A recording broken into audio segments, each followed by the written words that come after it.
Dewan Hakim yang kami hormati, inilah peserta dengan nomor SQ.112 dengan tema syarahan zakat solusi pengentasan kemiskinan dengan rujukan Surah An-Nur ayat 56 dan Surah At-Taubah ayat 60.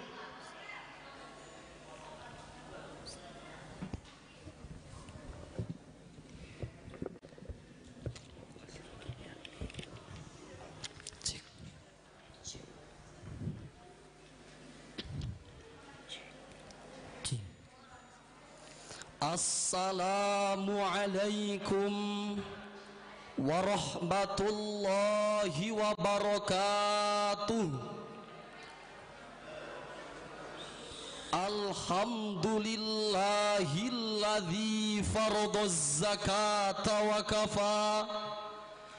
Assalatu wassalamu ala sayyidina Muhammadinil Mustafa wa ala alihi wa ashabihi ahli sidqi wal wafa, amma ba'du. Dewan Hakim yang kami muliakan, hadirin sebangsa dan setanah air yang kami banggakan, Dr. Ismail Raji Al-Faruqi, mantan Direktur Lembaga Pengkajian Islam Internasional, mengatakan kemiskinan, kebodohan dan keterbelakangan merupakan 3 permasalahan besar yang saat ini dihadapi oleh negara berkembang termasuk Indonesia. Namun dari ketiganya, kemiskinan merupakan yang paling berbahaya, sebab kebodohan dan keterbelakangan itu muncul akibat adanya kemiskinan. Menurut data Badan Pusat Statistik, pada bulan Maret 2019 terdapat 25,14 juta jumlah orang miskin yang ada di Indonesia. Bukankah kemiskinan bisa mengakibatkan keterbelakangan? Bukankah kemiskinan bisa mengakibatkan kejahatan? Bukankah kemiskinan bisa mengakibatkan kekufuran? Bahkan kemiskinan bisa menghantarkan negeri ke dalam jurang kehancuran. Apakah kita rela, hadirin, negeri kita tercinta ini hancur tersungkur disebabkan oleh kemiskinan dan ketimpangan sosial? Tentu tidak, hadirin. Lalu bagaimanakah cara kita dalam menghadapi masalah dan problematika tersebut? Sebagai jawabannya, pada kesempatan yang paling berharga ini, izinkan kami menyampaikan sebuah syarahan yang berjudul Zakat Solusi Pengentasan Kemiskinan, dengan landasan Al-Quran, Surah An-Nur ayat 56. A'udzu billahi minasy syaithanir rajim.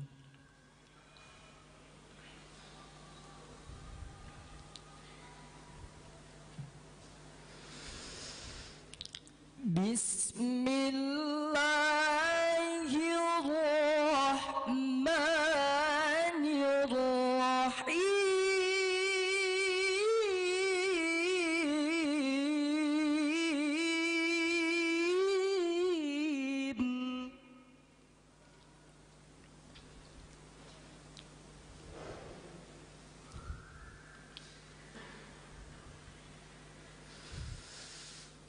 Wa aqimus salata wa atuz zakata wa atiur rasul la'allakum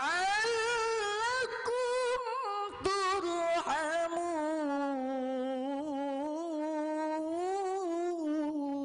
hamba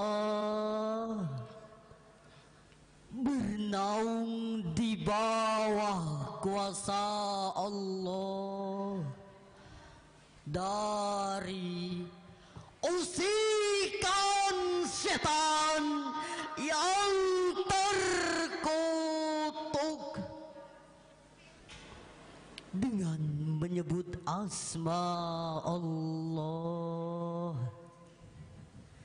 yang maha pengasih, pelimpah kasih, maha penyayang, pencurah sayang. Dan laksanakanlah salat, tunaikanlah zakat, dan taatlah kepada Rasulullah Muhammad agar kamu diberi rahmat. Dewan Hakim yang kami muliakan, hadirin sebangsa dan setanah air yang kami banggakan. Dalam lantunan ayat tadi terdapat kalimat wa aqimus salata wa atuz zakah wa ati'ur rasula la'allakum turhamun, ay atimmus salawatil khamsah wa'tuz zakata amwalikum wa ati'ur rasula fil hukmi likai turhamun fala tu'addabun. Maksudnya adalah sempurnakanlah salat 5 waktu, berikanlah zakat harta kalian, serta taatlah kepada Rasulullah dalam setiap hukum-hukumnya agar kalian diberi rahmat dan tidak disiksa. Demikian penafsiran Syekh Ibnu Abbas dalam Tanwirul Miqbas halaman 222. Lalu apa yang dimaksud dengan zakat? Profesor Dr. Kiai Haji Didin Hafidhuddin dalam bukunya Zakat dalam Perekonomian Modern halaman 7 menjelaskan secara bahasa zakat mempunyai banyak arti, yaitu keberkahan, pertumbuhan, perkembangan, kesucian dan keberesan. Sedangkan menurut istilah, zakat adalah bagian harta dengan persyaratan tertentu yang Allah Subhanahu wa ta'ala mewajibkan kepada pemiliknya untuk diberikan kepada orang yang berhak menerimanya dengan persyaratan tertentu pula. Timbul sebuah pertanyaan, bagaimanakah usaha pemerintah kita dalam mewujudkan gerakan sadar zakat? Sebagai jawabannya syukur alhamdulillah, karena pemerintah kita memberikan perhatian yang serius tentang masalah zakat, yakni dengan diterbitkannya Undang-Undang Nomor 23 Tahun 2011 tentang pengelolaan zakat dan Peraturan Pemerintah Nomor 14 Tahun 2014 tentang pelaksanaan Undang-Undang Zakat, ditambah lagi Instruksi Presiden Nomor 3 Tahun 2014 tentang pengoptimalisasi pengumpulan zakat bagi kementerian dan lembaga negara, badan usaha milik negara dan daerah melalui Badan Amil Zakat Nasional. Kita juga patut bersyukur serta memberikan apresiasi karena dana zakat Provinsi Banten terkhusus pada bulan Oktober 2019 mencapai 6 miliar rupiah. Semoga angka tersebut dapat terkoordinasi dengan baik sehingga manfaat zakat dapat dirasakan langsung oleh masyarakat. Sehingga dengan adanya anjuran sadar zakat, diharapkan ekonomi umat semakin kuat, kesejahteraan rakyat semakin meningkat, Pemerataan pembangunan tidak tersendat, bahkan negara pun akan menjadi aman dan penuh rahmat. Namun sayang hadirin, di negara kita tercinta ini masih banyak umat Islam yang belum sadar membayar zakat. Menurut hasil penelitian yang dilakukan oleh Basnas dan IPB pada bulan Mei 2019, potensi zakat nasional adalah 252 triliun rupiah. Namun realisasinya hanya menyentuh 8,1 triliun saja. Artinya hanya 2% umat Islam yang baru sadar membayar zakat. Jika kondisinya seperti itu, maka bukan pemerataan ekonomi yang akan kita dapat, hanya akan timbul the rich richer and the poor poorer.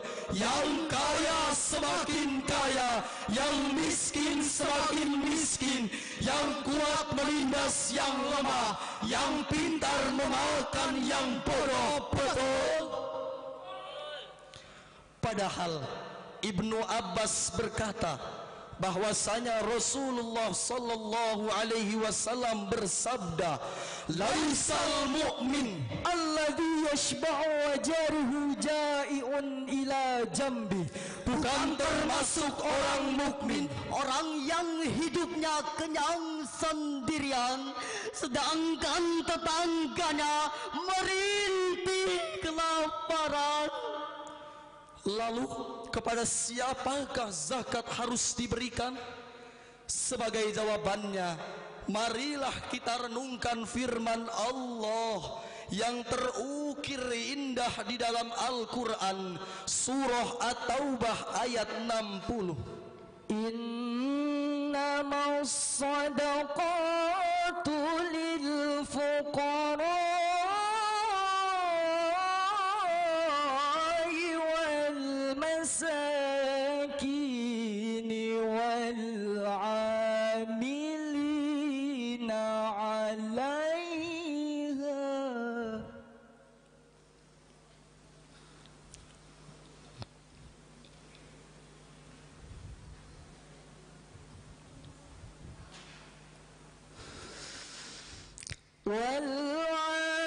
والعاملين عليها والمؤلفة قلوبهم وفي الرقاب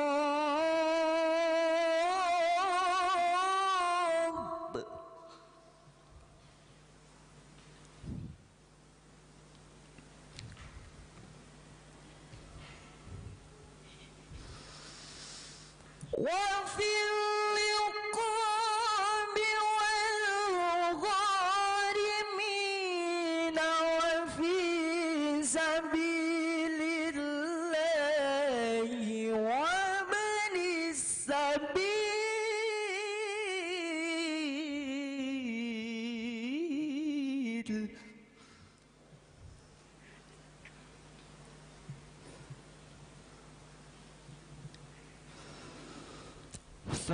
فريضة من الله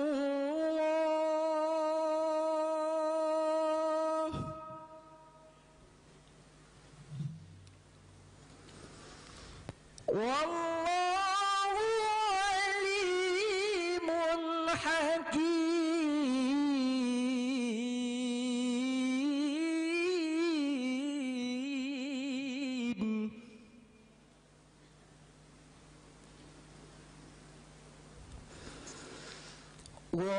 والله عليم حكيم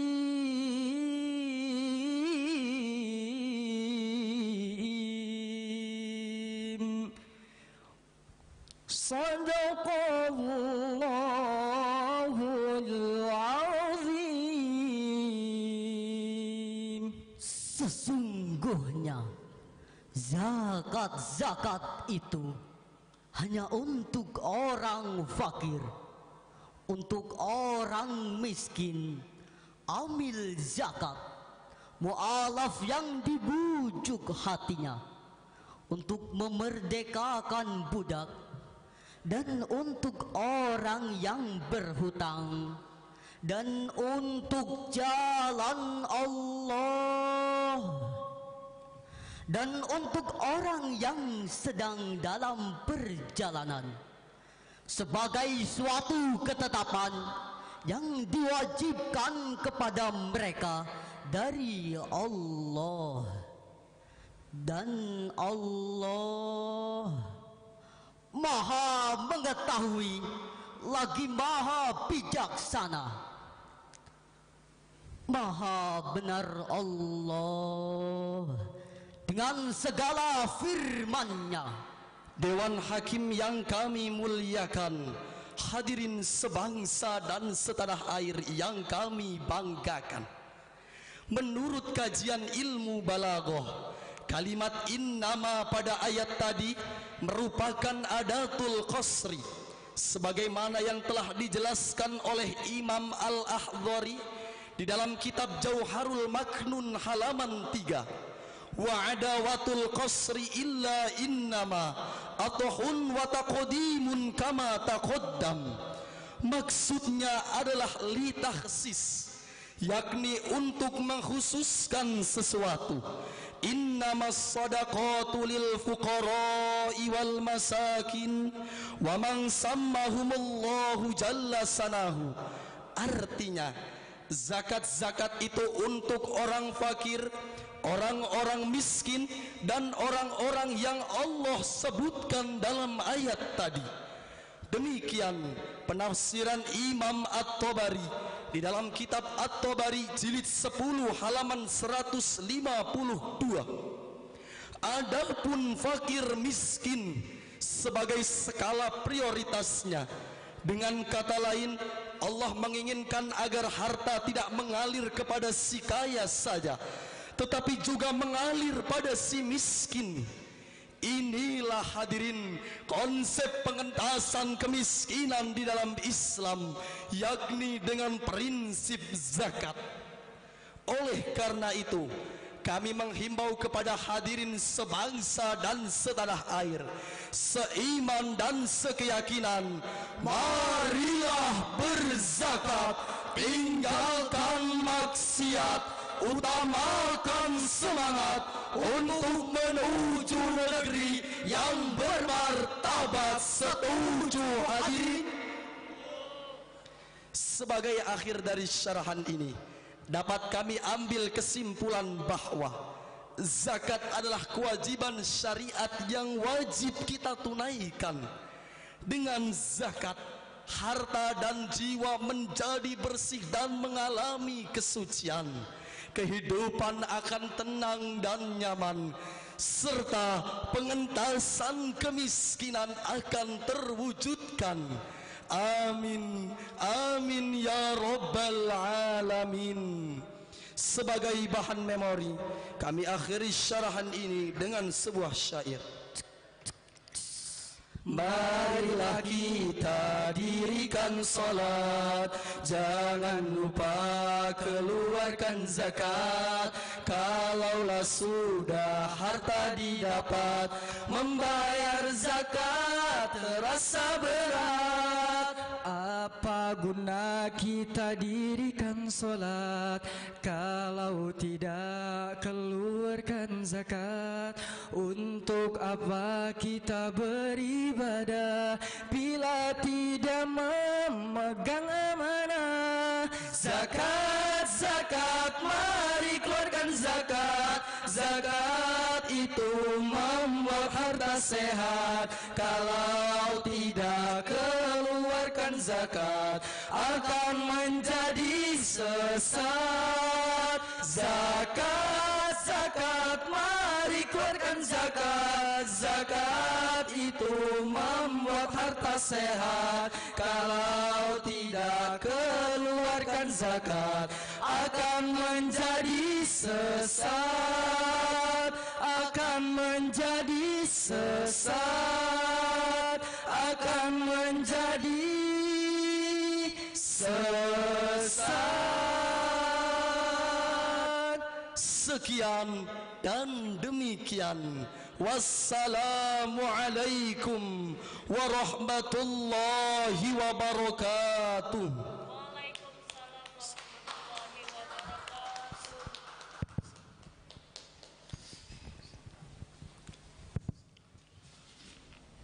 Dewan Hakim yang mulia, luar biasa penampilan peserta dengan nomor SQ 1.12.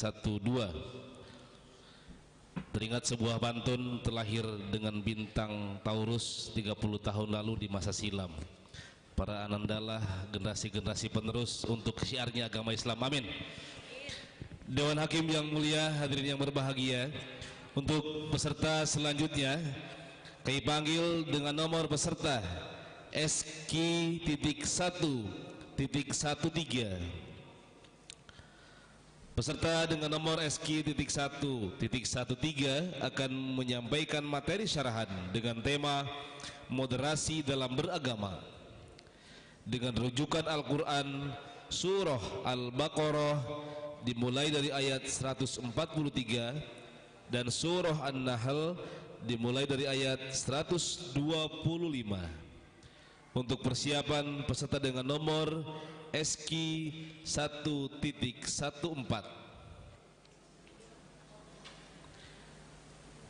Dewan Hakim yang mulia, inilah peserta dengan nomor SQ.1.13 yang akan menyampaikan materi syarahan tentang moderasi dalam beragama dengan Al-Quran rujukan Surah Al-Baqarah dimulai dari ayat 143 dan Surah An-Nahl ayat 125.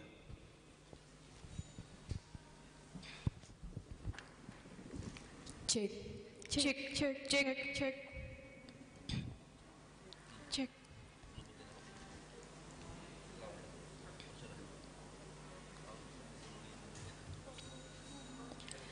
Assalamualaikum warahmatullahi wabarakatuh.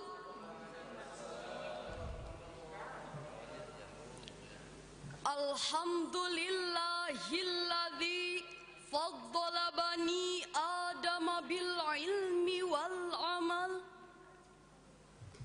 Assalatu wassalamu ala sahibil kamal wa ala alihi wa sahbihi ila yaumi la yanfa'u bidunubi wal amal. Ashhadu an la ilaha illallah wa ashhadu anna Muhammadan abduhu wa rasuluh. Amma ba'du. Dewan Hakim yang arif dan bijaksana, hadirin sebangsa dan setanah air yang kami banggakan, Dr. Haji Lukman Hakim Saifuddin, mantan Menteri Agama Republik Indonesia, mengatakan salah satu ancaman terbesar yang dapat memecah belah persatuan dan kesatuan adalah konflik yang berlatar belakang agama. Indonesia adalah negara yang kaya raya, gemah ripah loh Cinawi. Bukan hanya kaya akan hasil alam yang melimpah, tetapi Indonesia kaya akan keberagaman dan keanekaragaman. Indonesia merupakan rumah keberagaman, mulai dari ragam suku bangsa, agama, adat istiadat, dan kepercayaan. Menurut data Badan Pusat Statistik Nasional pada tahun 2019, setidaknya Indonesia memiliki 1.331 suku, 652 bahasa daerah, dan Indonesia memiliki berbagai macam agama. Segala keberagaman tersebut telah dibangun dalam satu semboyan bangsa, hasil dari konsensus founding father kita, yaitu Bhinneka Tunggal Ika, berbeda-beda tetapi tetap satu jua. Namun fenomena yang terjadi saat ini, hadirin, kita menyaksikan Indonesia sedang bersedih.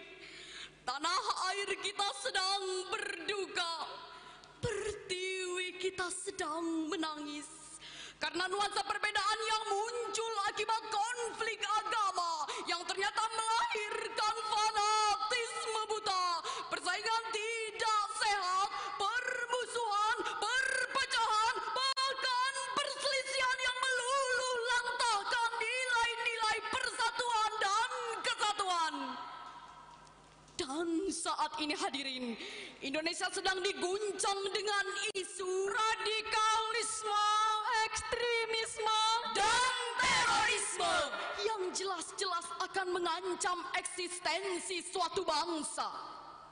Oleh karena itu hadirin, dalam kesempatan yang baik ini, kami akan membawakan sarahan yang berjudul Merawat Persatuan Indonesia dalam Bingkai Moderasi Beragama dengan landasan Quran Surah Al-Baqarah ayat 143 berikut ini. A'udzu billahi minasy syaithanir rajim.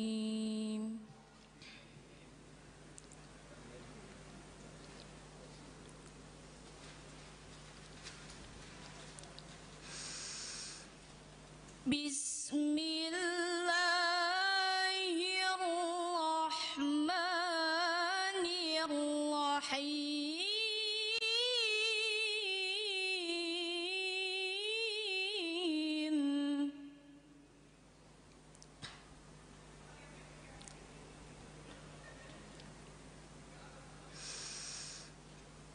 Wa kadzalika ja'alnakum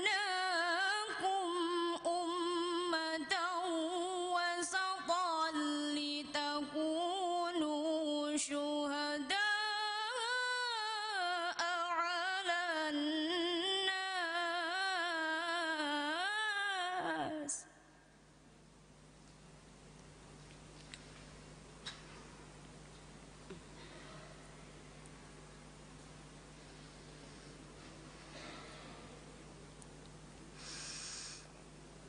وسطا لتكونوا شهداء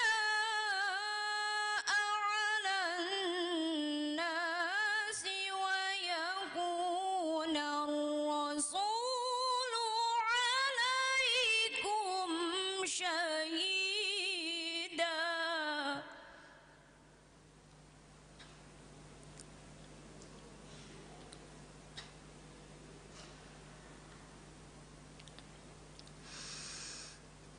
وما جعلنا القبلة التي كنت عليها إلا لنعلم من يتبع الرسول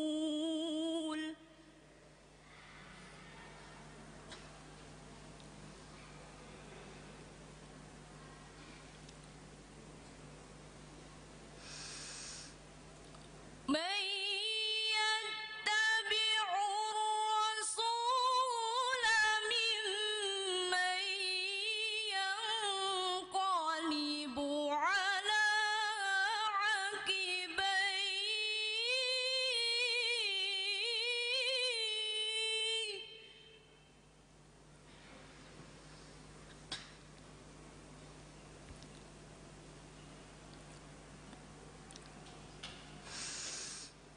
وإن كانت لكبيرة إلا على الذين هدى الله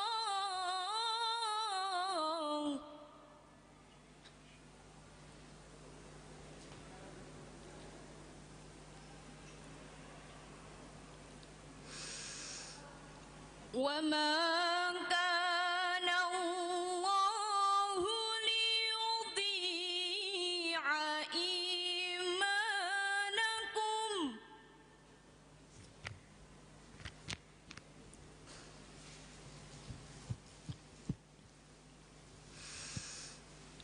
إن الله بالناس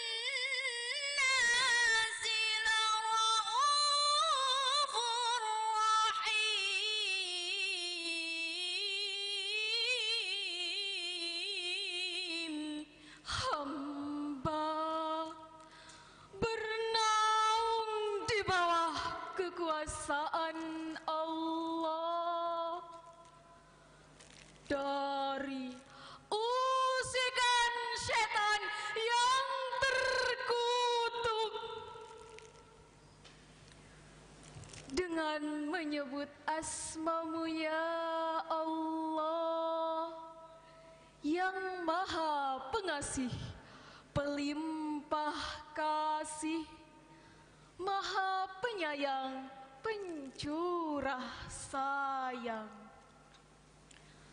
Dan demikian pula kami telah menjadikan kamu umat Islam, umat pertengahan, agar kamu menjadi saksi atas perbuatan manusia, dan agar Rasulullah menjadi saksi atas perbuatan kamu. Dan kami tidak menjadikan kiblat yang dahulu kamu berkiblat kepadanya, melainkan agar kami mengetahui siapa yang mengikuti Rasul dan siapa yang berbalik ke belakang. Sesungguhnya pemindahan kiblat itu sangat berat, kecuali bagi orang-orang yang telah diberi petunjuk oleh Allah. Dan Allah tidak akan menyia-nyiakan imanmu. Sesungguhnya Allah Maha Pengasih, Maha Penyayang kepada manusia. Dewan Hakim yang arif dan bijaksana, hadirin sebangsa dan setanah air yang kami banggakan. Pada ayat tadi terdapat kalimat ummat tawasato yang berarti umat pertengahan. Menurut Profesor Dr. Quraisy Shihab, dalam tafsirnya Al-Misbah jilid 1 halaman 415 menjelaskan bahwa kalimat ummat tawasato didefinisikan sebagai posisi pertengahan, di mana posisi tersebut untuk menjadikan manusia adil dan sebagai suri tauladan yang baik bagi umat yang lain. Tidak memihak ke kiri dan ke kanan, sama halnya dengan Ka'bah yang berada di pertengahan. Sangat menarik untuk dicermati dan direnungkan bahwa ayat tadi ialah ayat yang berada di pertengahan surah Al-Baqarah yang jumlah ayatnya adalah 286. Lebih lanjut lagi, menurut Imam Ahmad Mustafa Al-Maraghi, dalam tafsirnya Al-Maraghi jilid 2 halaman 6 menjelaskan bahwa kalimat ummat tawasato ialah seimbang antara urusan jasmani serta rohani, serta tidak lebih mementingkan urusan duniawi, juga tidak mengekang dan membelenggu diri untuk melakukan uhrawi secara total. Dengan demikian, ayat ini memberikan isyarat kepada kita untuk menjaga persatuan dan kesatuan bangsa dengan menjadi umat yang berada pada posisi pertengahan, tidak fanatik kepada satu pihak atau cenderung menyalahkan pihak yang lain. Lalu hadirin, apa yang dimaksud dengan moderasi beragama? Menurut Kementerian Agama, dalam bukunya Moderasi Beragama halaman 15 yang dikutip Kamus Besar Bahasa Indonesia, kata moderasi didefinisikan sebagai pengurangan kekerasan, penghindaran keekstriman, dan dalam definisi lain ialah moderate is not excessive or extreme, tidak berlebihan dalam hal tertentu. Oleh karena itu hadirin, pengertian dari moderasi beragama ialah sikap yang cenderung berusaha pada posisi pertengahan dari dua sikap yang berseberangan. Timbul pertanyaan, bagaimanakah kondisi keberagamaan dan toleransi di negara kita saat ini? Menurut survei Kementerian Agama, indeks toleransi di Indonesia rata-rata nasional mencapai 73,83% dengan 3 indikator, yaitu toleransi, kerjasama, dan kerjasama antar agama. Dengan nilai itu, maka Indonesia termasuk dengan kategori tinggi nilai toleransinya. Namun sayang hadirin, Di balik angka tersebut masih terdapat kerikil-kerikil yang mencoreng nilai toleransi di Indonesia. Sebagai bukti, bukankah pada tahun 2019 kemarin kita dihebohkan dengan perusakan gereja di Denpasar, Bali? Bukankah pada bulan Januari kemarin kita digemparkan dengan perusakan masjid di Minahasa? Apakah kita rela, hadirin, bangsa yang besar yang kita bangun dengan susah payah, dengan cucuran air mata, dengan genangan darah, bahkan berlimpahan mayat syuhada, harus hancur akibat konflik agama? Tentu tidak, hadirin. Lalu, bagaimanakah merawat keberagamaan dan toleransi agama di negara kita saat ini? Sebagai jawabannya, mari kita renungkan firman Allah yang terukir indah dalam Quran Surah An-Nahl ayat 125 berikut ini. Ud'u ila sabili rabbika bil hikmati wal mau'izatil hasanah.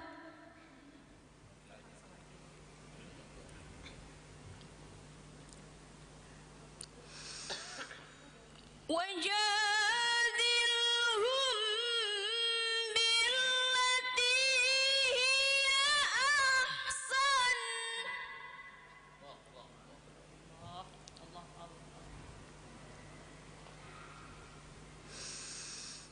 Inna rabbaka huwa a'lamu biman dhalla an sabili.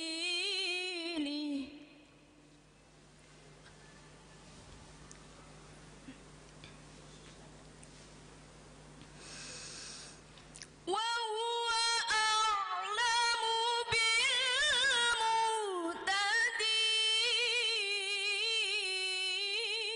muhtadin.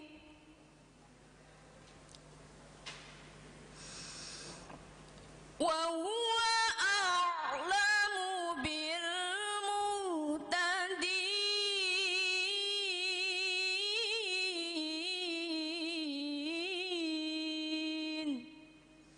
Sadaqallahul azim.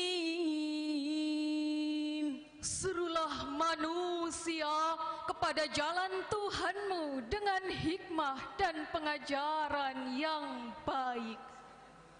Dan berdebat